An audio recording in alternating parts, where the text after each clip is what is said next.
আজকে আপনাদেরকে দেখাবো কিভাবে আমি চিকেন ফ্রাই করি। এগুলো হচ্ছে বাচ্চাদের জন্য ম্যারিনেট করে মশলা দিয়ে ডিপ ফ্রিজিং করব। তো প্রথমে হচ্ছে এভাবে আপনারা লেগ পিস দিয়েও করতে পারেন অথবা নর্মাল যে পিসগুলো হয় সেইগুলো দিয়েও করতে পারেন। তো প্রথমে হচ্ছে মাংসের পিসগুলোকে ছোট ছোট পিস করে তারপর এঁকে নেবেন। এই যে দেখেন, এই যে এখান দিয়ে এঁকে নিচ্ছি যাতে মশলাটা মাংসের ভিতরে ঢুকে। তারপর হচ্ছে এখানে কি কি মশলা লাগবে সেটা একটু বলি। এখানে আছে হচ্ছে কালো গোলমরিচ, সাদা গোলমরিচও ব্যবহার করতে পারেন। তারপর হচ্ছে আদা কুচি, রসুন কুচি, পেঁয়াজ কুচি। তারপর লাগবে হচ্ছে চিকেন ফ্রাইয়ের মশলা, রাঁধুনি ব্র্যান্ডেডটা ইউজ করব আমি। তো এখন হচ্ছে এই সমস্ত মশলাকে আমি এটার মধ্যে থেতো করে নেব। যদি ব্লেন্ডারে ব্লেন্ড করে নিলে আরও ভালো হয়। তো আমার যেহেতু অল্প পরিমাণে মশলা, এর জন্য আমি এটার মধ্যে করে নিচ্ছি। তো আপনারা ব্লেন্ডারে ব্লেন্ড করে নিতে পারেন।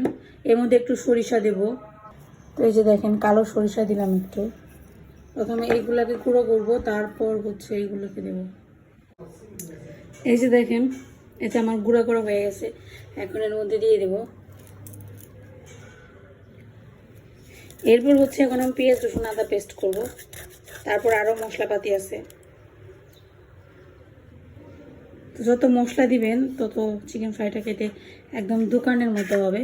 আমরা যেরকম KFC বা BFC চিকেন ফ্রাই খাই, মানে বাইরে যে চিকেন ফ্রাইগুলো খাইতে পাওয়া যায় কিনতে, তো ওইগুলোরও ওইরকম হয় আর কি। এটা খাইতে অনেক ভালো হয়, বরঞ্চ বলতে পারেন বাইরের থেকে ভালো হয়। তারপর দিব হচ্ছে লবণ একটু কম দিব, কারণ হচ্ছে যে আমি এই মশলাটা ব্যবহার করব ফ্রাইড চিকেন মিক্স রাঁধুনির। এটা হচ্ছে দেওয়ার কারণে এটার মশলার মধ্যে একটু লবণ আছে, যার কারণে লবণের পরিমাণটা একটু কম দিব। এখন যেটা করব, এই যে দেখেন যে মশলাটা আমি থেতো করলাম, পেঁয়াজ রসুন আদা পেস্ট, সেইটা দিয়ে দিলাম। তারপর হচ্ছে এখানে দিব হচ্ছে আমি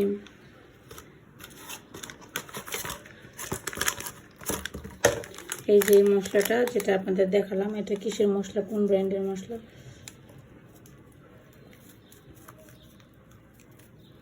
হয়ে গেছে। এখন হচ্ছে মেখে নেওয়ার পালা। এখন সুন্দর করে মিক্স করব।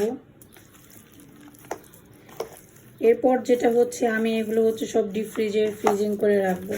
তো আপনারা কি করবেন, একটু আটার মিশ্রণ তৈরি করে যেভাবে বেগুনি করেন সেভাবে ভাজতে পারেন, অথবা এর উপরে একটু আটা ছিটিয়েও ভাজতে পারেন। একটু আটা বা চালের গুঁড়া ছিটিয়েও তারপরেও ভাজা যায়। তো আরেকদিন আপনাদের দেখাবো নি কীভাবে আমি এগুলো ভাজি। তো আজকে এই পর্যন্তই। এভাবে আপনারা চিকেন ম্যারিনেট করে চিকেন ফ্রাই করতে পারবেন, খুবই মজা লাগে খেতে।